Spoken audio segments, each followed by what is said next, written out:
Hello guys! Bali itong order na to guys ay kung napapansin nyo, puro mukha po yan ni Jong Hae-in. Maliban lang po dito kay Kim Sono na order po sa akin nung customer ko. Pero yan po, iisa lang po yung kausap ko pero iba-iba po yung may-ari niyan. Bali para po siyang fan club nila na lahat sila ay fans po ni Jong Hae-in.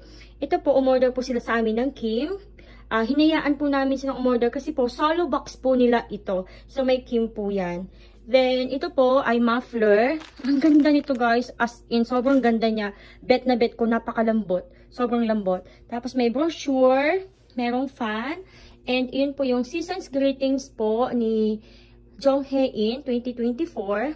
Then meron din po ditong Dermatear. Si Jong Hae-in din po yung nagpo-promote nito ngayon. Meron din pong hoodie, isa. And ito po, nasa loob ay photo card. Para ano po yan siya? Safe. Ayan, meron po yan siyang bubble wrap sa loob.